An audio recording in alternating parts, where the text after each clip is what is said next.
Okay. Okay, welcome to another episode of the Invisible Hand on the Fireground. This is episode 9, and with me I have Seve Henderson from the Chicago Fire Department. Welcome, Sev. Introduce yourself if you'd like, and tell us all about yourself. Absolutely. Thank you very much. It's an honor you having me. I appreciate the time. My name is Severen Henderson. I'm a firefighter with the Chicago Fire Department. I've been a firefighter here for 12 years.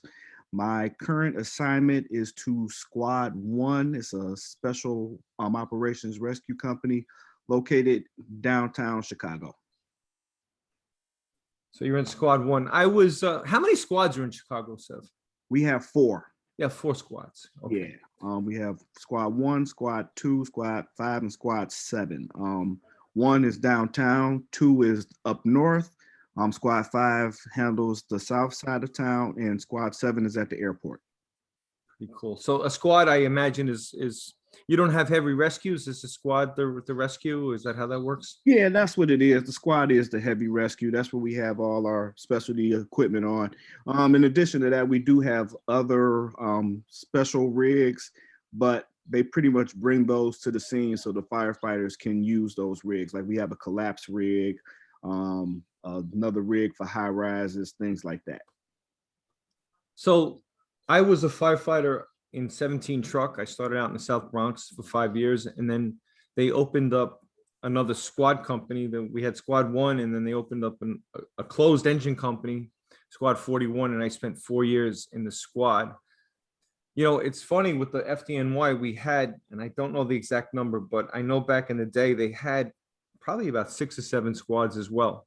Okay. And you know, the squads in the New York City Fire Department, we have our heavy rescues, but we also have the squads, and the squads ride around in an engine apparatus, so they could be used basically as a utility. You know, they're like an extra set of hands. So I spent a good solid 4 years, and we responded into the South Bronx and Harlem, and it was an exciting time. So I'm sure you must be excited to be part of that special operations unit. You know. Absolutely. I worked really hard to get there. I love being there. The assignment I came from, it wasn't a joke either. I came originally from Truck 29, which is on the city's west side.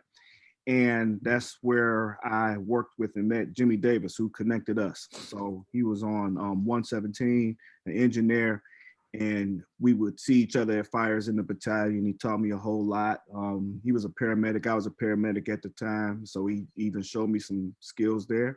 And then he got promoted. He came work with me a few times as an officer, and then I followed him to the academy for a little while. So very nice. Yeah. So Chicago, very much a lot like the city of New York, right? We're all kind of the same. Boston, Chicago, and San Francisco, and Houston, and so anyway, the show is called The Invisible Hand on the Fireground, and I know I spoke to Jimmy. Jimmy actually gave me your information, and he told me about a story. But funny, talking about the invisible hand on the fireground, I just got a phone call just this morning, just right before we went on, from a guy I used to work with, and he mentioned the passing of one of our firefighters that worked in 60 engine.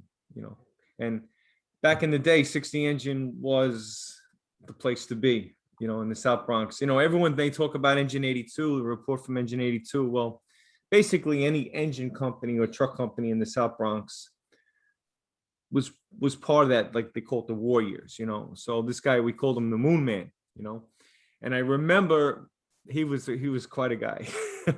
I have these memories of the Moon Man, like at night he'd be sitting in the kitchen with a BB gun, and he had like this bandana on. He looked like a warrior, you know, and he'd be shooting the mice as they come across the.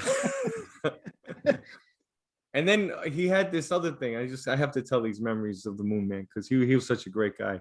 He had this big plate. It was the size of like a small manhole cover, and at like 3 o'clock in the morning, he would roll it down the stairs, and they called it the nickel.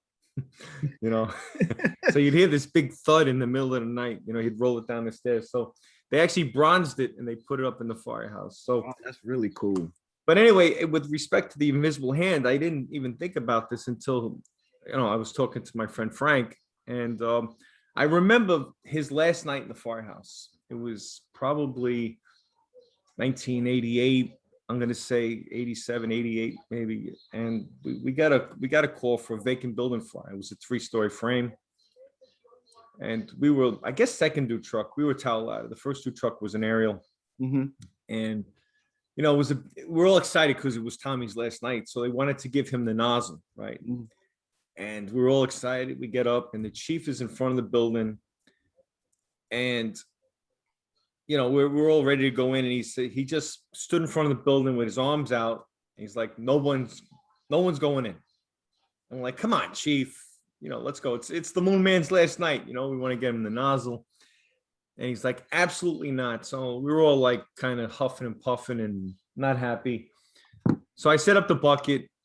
This guy, Bobby, get up in a bucket. He's driving. I'm using the nozzle. And, we have like the whole thing's going pretty good. And then after I knocked down all the fire, I had my hook and I started working on the cornice, right? These frames have like this wooden cornice, right? Mm-hmm. And I'm pulling it and I turn, I look at Bobby. I'm like, Bobby, why did you move the bucket? And he says, you dummy. He says, the building just fell down. Yeah, that's a good one. Those are one of those scary moments that stuff just happens to us and we got to keep it moving and keep going. So, yeah. So it's funny. This Chief Slevin, he was acting deputy that night. And every time he sees me, he smiles. One time he's with his son and he's like, hey, Danny, tell my son about that story. Like, that's his crowning moment, but he actually saved probably about 10 guys from getting serious harm, because the building, we all would have been in there. Right. Because that's how we were, vacant buildings, it was an opportunity just to get in there, knock it out. And then, instead of setting up the towel ladder and then, it's all this, whatever. So we have the same issues, and it's so awesome and so cool listening to you tell that story or any story, because every firefighter has the opportunity to work has stories that are close like it, mimic it. I mean, we could probably sit here in just my little bit of time could tell a bunch of stories, but it's just awesome that we have that connection over the whole entire service.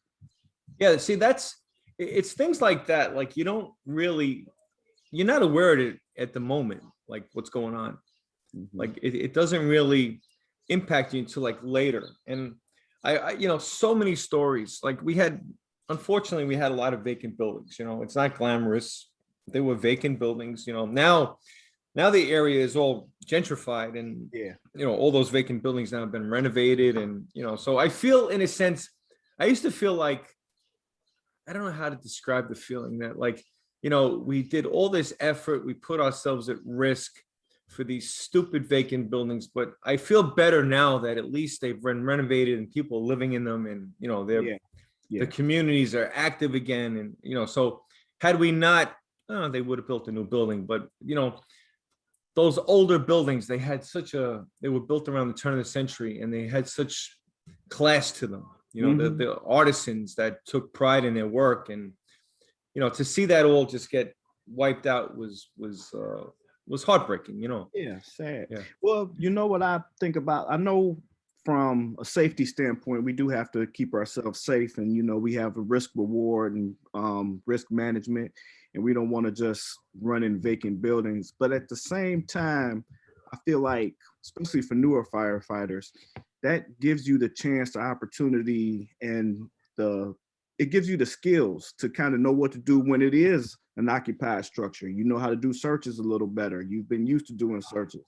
When it comes to salvage and overhaul, you know how to overhaul. You know what to overhaul.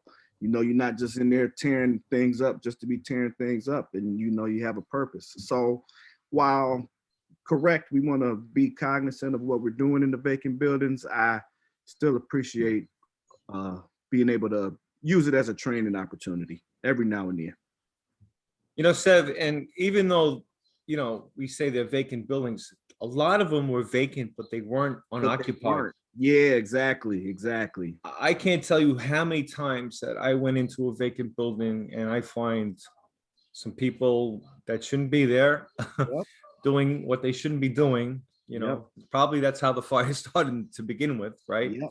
So It had to start somehow.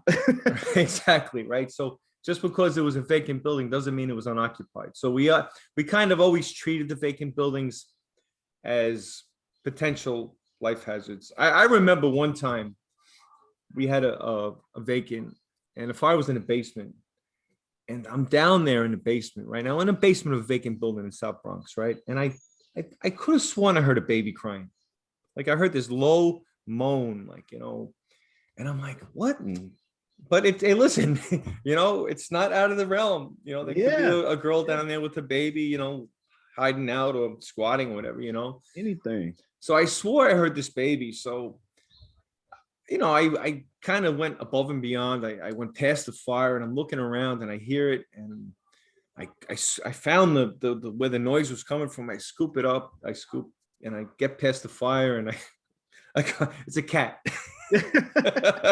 Well, it's a living thing, and it's so there you go. So You heard something. so anyway, it was just I'll tell you one more quick vacant building story. And I wasn't there, but our old captain got promoted to chief, right? Mhm. And we have this system in New York City. It's called SIDS, right? Critical Information Dispatch System. Yeah. So what happens is when the ticket comes over, this SIDS information, it's like a Twitter, right? It's on the bottom of the ticket, with whatever information it is, you know. But in order for the SIDS to work, you have to have the address of the building. That's a caveat. You can't have the SIDS with that. You can't just say the corner of 133rd and Lenox, and you're going to get the SIDS for the building, right? So they're heavily engaged at this fire. There's probably 3 engine companies in there with 3 hand lines, truck companies, squad, rescue. They're in there working away. And the chief has this notion. He says to his aide, he says, whatever his name was, hey, Tommy, could you see if there's any SIDS on the building? He says, all right, chief, but we need an address. He goes, oh, whatever it is, 400 Lenox, or whatever it was, you know. He says, hold on, chief. No sooner did he say that, 30 seconds later, the head gets right back. He says, chief, the SID says, under no circumstances shall anybody be inside that building. Okay. So immediately the chief gets on the radio, battalion to all units, immediately evacuate the building. Pulled everybody out. Mhm. No sooner did the last firefighter leave that building, what do you think happened? It collapsed. Collapse, pancake collapse, straight down. Yep. Just where there was probably 40 firefighters right inside that building. Oh man. So, you know, you hear things like this and you're like, this has to be a God thing. It has to be right. That's what I was gonna say. The name of the show. that it has to be something. I mean, how else do you explain these things? And, you know, in my 35 years, I just started reflecting back on all these, especially with the vacant buildings, all these incidences, you know, collapses and rescues and you name it. And I said, there just has to be something else at work. So that being said, both Jimmy and I think Brett Snow, I don't know if you know him too. I think they had mentioned to me that you got to talk to Sev. He's got some kind of story. So I don't know what it is yet. So I'm hearing this for the first time now. Okay. And this is kind of exciting for me. Yeah, we you know, you did a great job keeping it organic to like really be curious and want to know what happened with the story. So I guess I'll just get into it. So like I said, I'm on the squad. I go to work today. I was actually working a trade, so I was supposed to be there the day after, but I was working on the shift before. And our squad companies, they run 4 firefighters, well, 3 firefighters and the officer in the front rig for 4 guys, and then 2 guys in the backup rig. And the backup rig is what we call a snorkel. And the snorkel is, we carry a lot of tools on there, and that's what we usually put up for defensive operations. So the box is the first, it's the lead truck, got a big jump on us, and they got out. They just got in the rig, got going fast. We got in and we started going too. My partner and I, Steve Williams, he's on that second shift also. And we start heading to the fire. The fire is a little bit of ways away. As the squad company, even though we have our own, still the area that we cover is a bit bigger, so we get to go a little further. So we went to a neighborhood, and like New York, Chicago is a city of neighborhoods. Went to a neighborhood called Bridgeport. So we're listening to the radio traffic. We see the header and everything else, and we're just thinking, we're getting there. We know we're gonna have some work to do, but we just don't imagine the type of work that we're gonna have to do when we get there. Because usually with some of these fires, it's a lot further along. So we arrive on scene. Like I said, the whole street is smoky. Everything is smoky. It's crazy. And I remember walking to the address, and it was just people sitting in the house with their dog chilling out. And I'm like, hold on, this this can't be the right place. But it was for a coach house. And so what a coach house is, for anybody that doesn't know, it's like a mother-in-law house or an in-law house. It's just a house behind another house. And it was an occupied structure. So I figure out that's where the fire is actually coming from. So our initial squad, they went to a different corner, 18th and Halsted, and that's where they came and pulled off. We came 22nd because that's where the address was. It was in the 20 range. I don't remember the exact number, but it was in that range. So we end up setting up at different spots in the same area. So the 4 guys from the initial company, they go in, they start doing their thing. The 2 guys, me and my partner, Steve Williams, our job is to go to the roof. So we're supposed to go to the roof, help the companies that are on the roof, put extra holes, just, get that good ventilation how we're supposed to get. So I walk up, like I said, after I go to the wrong place accidentally, and I see the chief. I'm like, hey, chief, what do you need? He said, nobody's checked the basement yet. I said, I got you. So I was a little bit ahead of my partner. I walk down an alley slash gangway, kind of dodging them doing ventilation on the first floor. A lot of glass is coming out, so I'm trying to rush past. And the other thing is, this happened in February of this year. We had a huge snowstorm like the week before. It was like one of the biggest blizzards that just dumped on us. So when I'm walking through this snow is literally up to my hips, like up to my waist. I'm like really in a whole bunch of snow. So I go up, I make it to the back door, and I see my partner. He came around, and he's talking with a chief. So in my mind, I told this other chief in the front, I'm going to do a search of the basement. I figure I'm going to do a quick search, see if I see anything. They said it's an occupied structure. We're always looking for life and making sure we save anybody we can. So in my mind, I'm going to do a quick search, going to come out. I'm going to hook back up with my partner, go to the roof and cut some holes.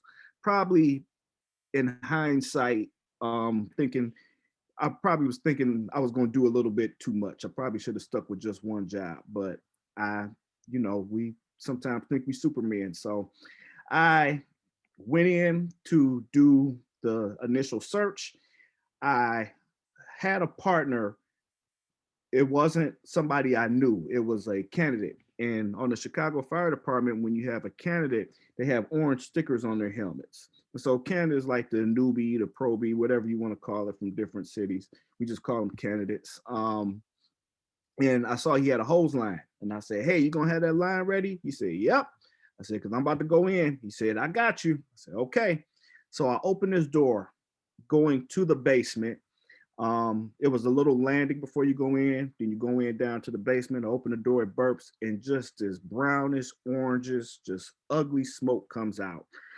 That's another indicator. I should have known it was into the structure when that smoke came out, and it wasn't just gray or black smoke. It was like dirt smoke. So I close the door back because I control the door. I mask up. I go in and I do my search. So I reach behind the door. That's the first place they teach us to do our search, is right behind the door. A lot of times people get there, that's where they pass out, nothing. I go in and I do a left-hand search. So I'm searching. And it goes from microwave hot to, no, I'm sorry, the other way around. From oven hot to what you would imagine being in a microwave would feel like. It got hot, hot, hot, hot. So I'm like, ooh, this isn't fun. Like, hey, you got that line? And that's what I heard, silence.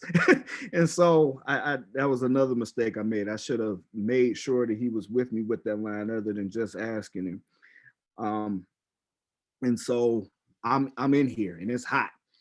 And I got in pretty far too. I didn't think I made it in as far as I did, but I probably made it to halfway to the front.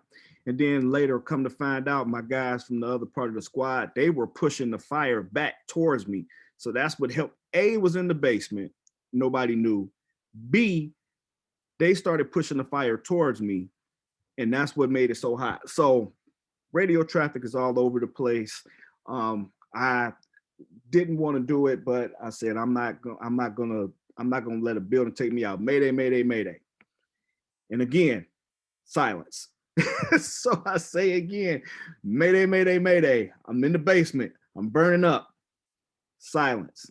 And so this last time, just to make sure I was doing it right, I took my glove off, which wasn't the smartest thing. But I'm like, am I not pushing a button? I took my glove off. Mayday, mayday, mayday. I'm in the basement. I'm burning up. Help me. Nothing. Again, nobody. Because usually I was expecting somebody to say, where you at? You know, give a lip. Lip is the location incident problem. And I just didn't get anything. So again, later come to find out, I hear the medics and the chief, they heard me, but nobody came back on the radio to acknowledge me. So I throw my glove back on and I'm in here pretty deep. I'm in here pretty far. I'm still up against the wall, but I don't feel any furniture. I don't hear anything. I swing my Halligan as hard as I can just to get a sound of something, just to get my bearings. I hit something, I come out. Well, I don't come out. I try and come out because there's no hose line in there with me. It's nothing in there.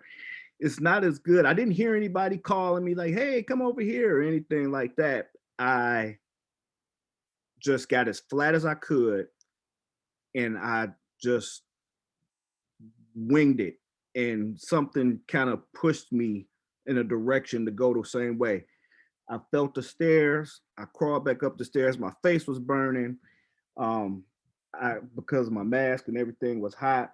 I got to the top of the stairs. I saw daylight and I pulled my mask off, had some smoke inhalation and everything was bad and all terrible. And and I remember one of the chiefs looking at me like, you okay? And I just put my head down because I didn't have anything left in me. So then they just pulled me off of the back of the porch and I just laid in the alley in all that snow and thank God, everybody, anything that I was still around. So the part that's really like intimate is I speak a lot about mental health now because for a while I had a lot of issues with the job. Seeing a lot of people that look like me dying all the time just hurt my feelings a lot. And I just didn't process it and didn't feel good. And I don't talk about this to everybody, but I'll talk about it on here. But I had a suicidal incident where I just was ready to go and ready to call it a day. I didn't have a plan. I didn't have anything I was going to do. I just felt like the weight of the world was on me and I just couldn't deal. I just didn't know what to do. I didn't know where to turn. Yeah, you're not alone there, Seth, because I'll admit to you one thing. We all have that. And I remember at one point I was so low. Same thing, but I said, boy, if a vacant building fell on my head, it might not be the worst thing. And that's what I kept saying. I kept saying, you know, if I get hit by a car, if I get shot like somebody, it wouldn't be the worst thing in the world. I don't want nothing to happen, but if it did, then whatever. Yeah. I was laying there flat on the floor. I said to myself, well, this is what you was asking for. So either you're going to take this opportunity or you're going to fight and get out of here. And something in me just said, well, we ain't going to let this punk building take us out. And that's when, like I said, something just pushed me the right way to make it, because if it wasn't for, I don't know what, I would not have made it out of that building. I talked about my partner. He went to the roof. Even if I went up there, he had to jump off the roof, end up breaking something. He's still off right now. We had another Mayday, a young lady. She was in the front of the building. The fire burned through her hose line on the second floor. So we had two Maydays, and I think 7 people went to the hospital. And they kept those that fire came in before we even did roll call. So we do roll call at 8. We usually arrive at 6. And we probably got it around 7. They kept those companies there working till about 1. And then they tore the building down. Like, you didn't get to see what was going on or what happened. Wow. Sev, I'm mesmerized. I didn't want to say a peep while you were speaking because I'm so like, wow. That's all I could say is like, I'm because as you were describing that, I know exactly where you're at. I visualized the smoke. I know exactly what was happening. I know that smoke, man. It's like that. That's ripe, that's some chunky, that's some serious stuff, man. Yeah. If any civilians that would listen to this, that's like, that was some move, man, trying to make that without a line. And I'm wondering if this is a fire I saw on the news where some firefighters from Chicago jumped off onto another building. Yes. Was this the fire? Yes, this is that fire. Wow. Because I remember a lot of snow. And I would have had to jump, go into the basement, I had to duck out. So. Yeah. So, wow. It's as I guess every firefighter that listens to this could really put themselves in your shoes. And I think I didn't know what I was going to call this episode. And I'm really glad that we didn't talk about this prior because I wanted this to really, I wanted to hear it like the first time. And I know the episode's name now, something about I was pushed in the right direction. Yep. I was. Whatever, it's going to be something like that, but there's no other explanation for that. I mean, like, every time I think about it, I get like cryy and choke uppy and all of that. Yeah, I mean, that is the true hand of God because there is no other explanation for that. And I could picture that Proby, and I could feel your I'm not going to say desperation, but you like to hear something back when you give a transmission. Yeah. And not hearing anything and then being in that abyss. My God. Yeah. That there is no worse condition. It was no fun. And then to see my gear after the fact. I would, if you could send me a picture of that gear, I'd like to see it because I'll post it. I didn't even take a picture. No, huh? I didn't even take it. And then my mask, they had my mask and they took the mask from me and they took all the stuff. So I don't have a picture of any of that. Oh my God. But it was bad. Well, we know that a fire, that was imminently going to flash. And I was in a position like that when I was very new. And fire flashes at 1112 degrees, right? That's 1112 degrees is some serious heat. You talked about the oven going to the microwave. Yeah. Yeah. And I think by the grace of God, this is like a little story within a story, is that I was in a similar position. I remember coming off a ladder. I got into the second floor of this private dwelling and I got in pretty deep. But we didn't have bunker gear back then. So I had no hood. My coat was open a little bit at the collar. Mm-hmm. No hood, and we had the rubber boots, so your thighs are exposed. Yeah. And I remember it being so hot that I didn't know much, but I said, this can't be right. This isn't right. No, this is not right, Yeah. And this is 1986 now, right? So this is prior to internet and Twitter and all this stuff and people posting things, Mm-hmm. But I remember watching the news the next day, and we had lost a few people at this fire. It was actually Christmas. It was a Christmas night or Christmas Eve, I forget, of 1986, but whatever it was. Same thing, snow up to my knees, And Mm-hmm. I remember getting to the window, and whether I was on the 20th floor or the second floor, I was going out that window. Thank God I was on the second floor. Yeah. And the portable ladder, by the grace of God, was right there. Right. Mm-hmm. So I got onto the ladder. I watched the news and someone had filmed this fire. Don't ask me why. And I could see myself in the window. I knew it was me. Mm-hmm. And the fire was coming out the window over my head. Mm-hmm. The room had flashed. Yep. And I just remember I was going out that window one way or the other. No matter what. Yeah. Because if I had stayed in the room 5 seconds longer, I would have been fried. mm-hmm. There's no doubt in my mind that I would have been fried, you know. So wow. That's the last part to the story that I forgot. They pulled me, like I said, and I laid in the alley with my head down, and I turned over and I looked over my shoulder at the building, and it was just blowing out at that point. It was just, so maybe a couple of minutes before the flash, but it like the entire basement, first, second floor, fire was just coming from everywhere.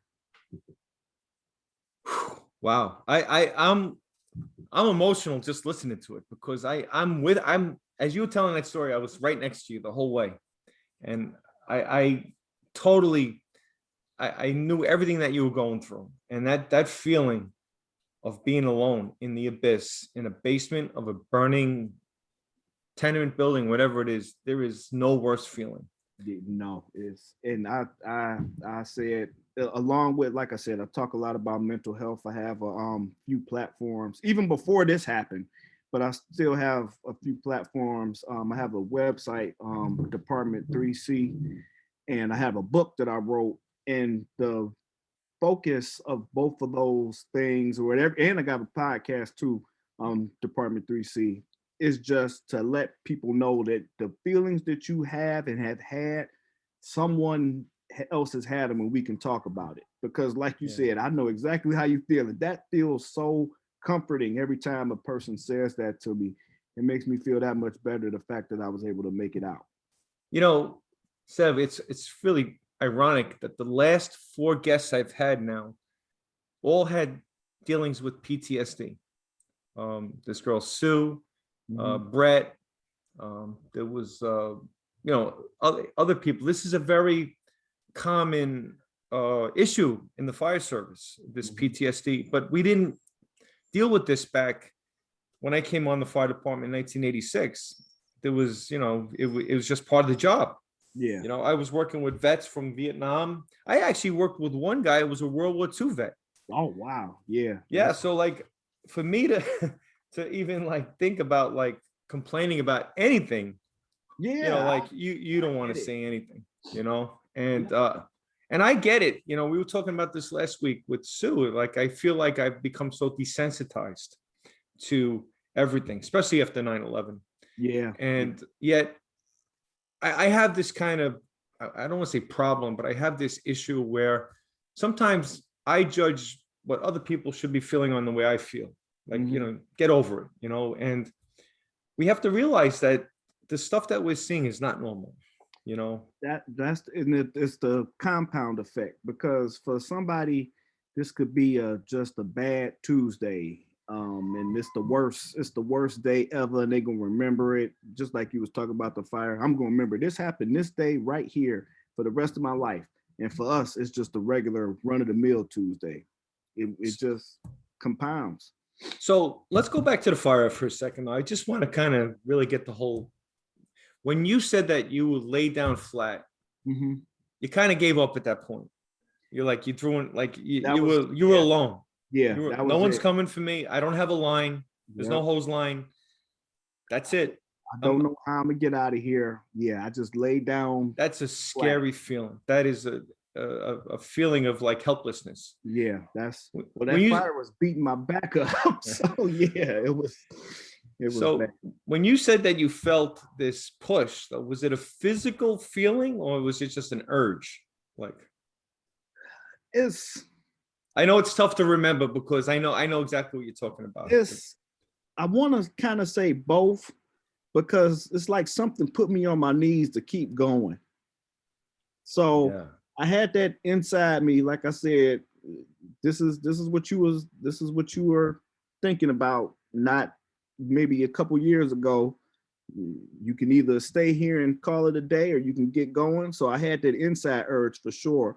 But something put me on my knees and said, "You gonna get going. You gonna do something." Because yeah, I could have just called it and just laid there. And the part that, and there's so many mistakes that I made.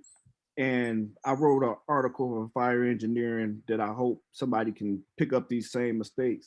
But the one, I can't even say which one is the worst, but the taking my glove off one and to find the glove still was something else. Yeah, no, I know. I took some notes as you were writing because I wanted to go over some of this stuff. So you said that when you saw the chief, hold on, let's back on the other page here now. Oh, you saw the chief in the front, Mm-hmm. and you said that you wanted to do too much, and we all do that. You Yeah. know, like let me just do this real quick, a quick search, and then I'll get up to the roof and I'll start working. But whatever happened, this all happened the way it was supposed to happen. I think that's my guess. Nobody passed away. I really, really, really hope with all the writing and the talking and the speaking. And in addition to that, the guys in the front, they both had helmet cams.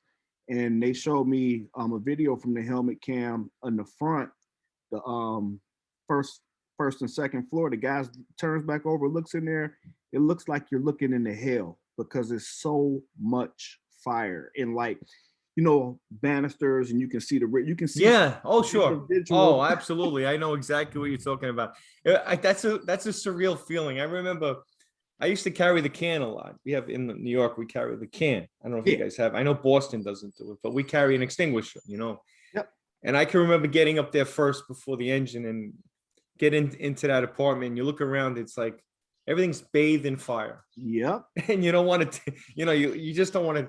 It's so beautiful. It Yeah. sounds silly, but it sounds almost surreal. Like it's Yep. like this kind of surreal image of everything burning, but you could see everything. You see the And TV, the that's what I would couch. say. That's when you can see, like, that's when you can see stuff when it's free burning like that. But Free burning, yeah. black and smoky is not seeing much of nothing. So, let's talk a little bit just about the faith thing. So, like, I'm a Catholic. Mhm. I was raised in the Catholic system. I'm a soldier. I always call myself a Catholic soldier. Mhm. And I had a grandmother that was religious. My mother's religious. Praying. My aunts, everybody's just so religious. Pray. And it rubbed off on me. And I have to tell you that I've done a lot of praying. I said this numerous times that there's no atheists on the floor above, or I'm now going to say there's no atheists in the basement now. So, what were your thoughts about like God or sense before or during or after? Has it changed or? I'm more spiritual than religious. That's fine. Yeah. I really believe in higher power is something else above us, is something that kind of controls us and guides us and pushes us. And I just look to that and my mother is very religious. I could imagine. Sure. And Yeah. she my wife called her and was telling her what was going on, because before I got intubated, that was the last call I made. I said, "Don't freak out, but I'm going to the hospital." I'm on my way. Out. Yeah, she said, "I'm on my way." So she left work and came and saw me, and she called my mother. She said, my mother was like, "So it feels like I'm walking through." I can't remember what she said, but she just is a super prayer. So all those prayers from everybody and from her from over the years of my entire life had to help somewhere. So I'm not the type of person to look a gift horse in the mouth or say why or anything. I just appreciate all the blessings that I've come to receive. So if we want to just, and we'll wrap it with this because, it is what it is, right? If we want to analyze this from the firefighting perspective, there are some lessons learned here, right? Yes. A, we don't enter the fire area without water. Without water, exactly. Search or not. So, yeah. But I commend you because your intentions were well, and listen, it was an occupied house, and I've done that too. We gotta search for life, and sometimes we kind of overextend a little bit, and this time, unfortunately, you I know. did. I gotta burn the show for it. But wow, Sev, I'm really happy that you're on here tonight, because that's just an amazing story, and even if it helps one person.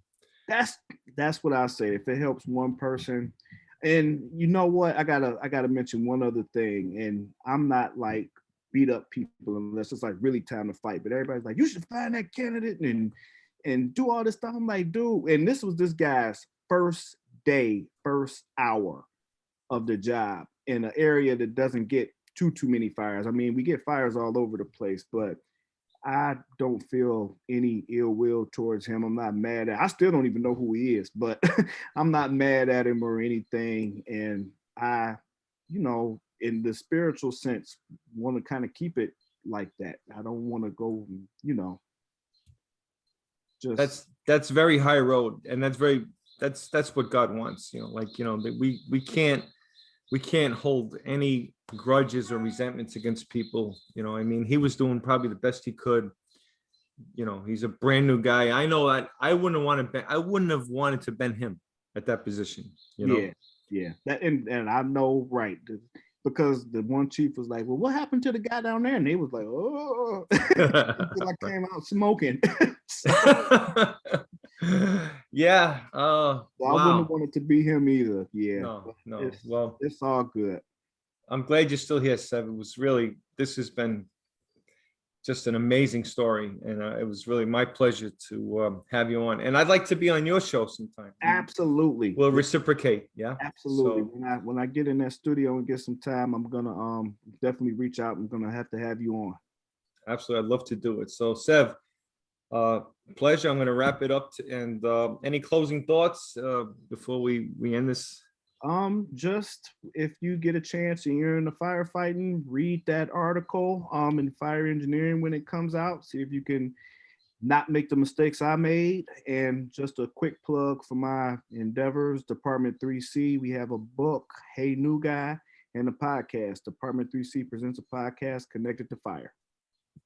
That's beautiful, Sev. So, what they say, we should learn from our mistakes, Yes. but better to learn from someone else's mistakes.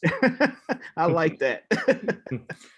All right. So that was Seve Henderson, and another episode of The Invisible Hand on the Fireground. And with that, I wish you to be safe and Godspeed.